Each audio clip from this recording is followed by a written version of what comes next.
welcome to Book Club Preview. I'm Michael, and today we're looking at Lab Girl Chapter 2. And this chapter starts off with Bill and Hope redecorating the lab over and over again, doing this and changing this part, and just kind of redressing the room. She talks about the lab as being like a doll, as she would take off the clothes and put on new clothes and take off those clothes and put on different clothes. And that's kind of how they first really operated in their lab, Bill and Hope. She talks about one night in particular in December 1997. And okay, from this night, she's going to be jumping into a bunch of different stuff, but it ends up being at the end her just really expressing how she felt so happy in those days. So at this night, one of the students would always bring these samples of like air, I guess, or something to Hope and Bill, and Hope and Bill would test these, and they would do it for free.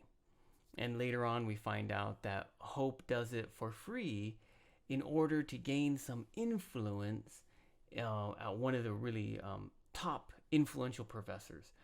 And so usually this person, and they call this person the elf, would bring and drop over these samples. And then the professor, they would call that professor Santa Claus. So on this night, the elf didn't bring any samples, so they kind of have some extra time. And so they decide to do some other things. But before that, Hope tells us about her dog, Reba. Reba, she was driving in the city and kind of got lost and ended up seeing a sign for dogs and saw some puppies and said, "Hey puppies, which one of you wants to come home with me?" And Reba jumped over to Hope. Then Hope wrote a check, which usually people don't accept personal checks, and they sold her the puppy. And so Reba is kind of the dog of the lab, or the mascot of the lab, something like that. So Hope kind of asks Bill if he wants to take a break and have some dinner. And Bill says, "Yeah, let's have some dinner. It's on me. I'm going to provide dinner." And I guess they had like a whole bunch of frozen McDonald's cheeseburgers that I guess they'd microwave and they still tasted delicious. Or just as normal as the McDonald's cheeseburgers. So if you love them, they tasted the same. If you hated them, they tasted the same. But they turn on this show, Jerry Springer. And just to give you some idea, Jerry Springer is a really weird TV show that highlights kind of the weirdest, maybe even worst people kind in America. So if you really want to see how ugly or strange America can be, that TV show is what you got to watch, because it's a guy interviewing, I guess, real people. I never really watched the show, and people loved it because they just saw such weird, terrible, hilarious things on that show. And he's very famous, maybe even infamous. Actually, Jerry Springer seemed like to be a great guy, but the TV show was crazy. So they were sitting down watching this show, and then Hope starts to talk about plant fossils and how they would take the dinosaur bones and the fossils, but looking at the rocks that the bones were captured in, there is also some parts of the plants possibly that the dinosaurs were eating. And so in order to test and find the carbon traces of those plants, they had to take that rock and they had to light it on fire or heat it up, and then gas would come out and they'd catch the carbons from that gas using these vacuum lines and suck up stuff. I don't know, she goes into it a little bit. And that's what they were kind of doing, and having fun, I guess, doing that. One of the machines that they used to do this was a huge air compressor. And it was really loud that Bill, oh my goodness, this is so loud. We need a new one. And Hope agrees, and Bill says, you should write a letter to Santa. Now, this whole time, they're talking about the elves and Santa's workshop, and they're really just referring to this professor, to his helper, and to all the students that kind of work for this professor. And they call him Santa and his workshop. But it's also very Christmassy at the time. It's December. But the point is, they need to write a letter to this professor that Hope has been trying to gain some influence or connection with. And they're asking him to get them a new air compressor that doesn't sound like it's going to explode. And they just, Hope gets really excited about this. I think Bill really gets into it too. And they try and they think about like using color crayons and drawing pictures and really making it look like a letter to Santa. And I guess even this professor and some of his students kind of got into the joke, and they would maybe pretend to be like Santa or write Christmas things on the samples and stuff. So maybe it was a joke that went back and forth. It finally ends with Hope, just thinking, these free nights that we have, these Friday nights where no one's on campus because all the students are gone and professors are gone, and they just felt like they owned the school. Those were some of the best nights ever, and she couldn't imagine other people being more happy than she was during those times. And that's how the chapter ends. Some vocabulary, there were plenty of them, but I just tried to grab a few. First one is refurbished, means to take something broken and to fix it and to use it again.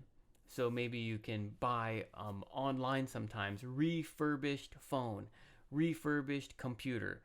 That means someone bought it, there was a problem, they sent it back, that corporation looked at it, fixed the problem or didn't find the problem, and they sold it again for a huge discount. It's refurbished. And they refurbished their laboratory, just making it new again and redoing it again. Ventilation is the pipes and the tubes and the fans that suck air or provide air for a space. So in this lab, if they had some really bad chemical spill or were testing chemicals and acids, the ventilation system would be able to handle those bad chemicals. Christened, that means named. So if there's a new boat and the boat hasn't been named yet, and they have this party and they take out some champagne and they break the champagne bottle on the boat and they say, I christened this boat, I don't know, I couldn't think of any cool boat name. The Santa Maria, something like that. That is christened, to give a title or name to something. And they christened the student, the elf, they christened the professor, Santa, and stuff like that. Ambled is kind of a way of walking. It can be kind of a showy way. I actually kind of think of it as a clumsy way, but I could be wrong, but certainly a way of walking. Occipital bone. Occipital bone is this back part of your head. Oh, let me turn this way. See, maybe that corner part right there. But just, the dog would come and it'd scratch the back of the dog's head and scratch that bone part. Facile is like easy or too simplified. Maybe you're talking about some really complex ideas, but you make it too simple and you miss the point. She's making some weird joke about how her dog is smarter than the students. But anyways, montage is kind of a collection of video and pictures. And so there's like this man that is trying to say, I should have the right to have an adult baby lifestyle. And he has like this bottle and he's wearing a diaper. And this is on Jerry Springer. And yes, this is probably true. Some really weird person in America. But they showed a montage of this guy's life. So it looked maybe as a child and high schooler and college and, going through and just looking at different pieces. Montage footage. Desolation is like barrenness, emptiness, sorrow, destruction. Certainly in this case, it means the emptiness of the school. Phlegmatic, phlegm. If you have like a cold and there's some yellow stuff in your throat, we call that phlegm. And so the air compressor had this phlegmatic cough. Okay, that kind of sound. The last one here, barefaced, means with no shame, unashamedly. And she just kind of went to this professor without any embarrassment. I want your influence. Let me help you. I'm sure she didn't say it like that, but just open and without worrying about her own pride or ego. That leaves us with our discussion question really quick. Can you remember a time when you thought, man, no one in the world is happier than me right now? Do you ever have a time like that? And of course, please make your own discussion question. That is all the time that we have for today, but thank you so much for joining me for this episode of Book Club Preview. I'll see you soon. Bye-bye. Hey, if you have any questions about the video today, please feel free to leave a comment in the comment section. If you had any other vocabulary words that you wanted to know what they meant, let me know. And also, if you're interested in maybe joining one of these book clubs, please leave a comment and I'll get back to you. Thank you so much for watching. Bye-bye.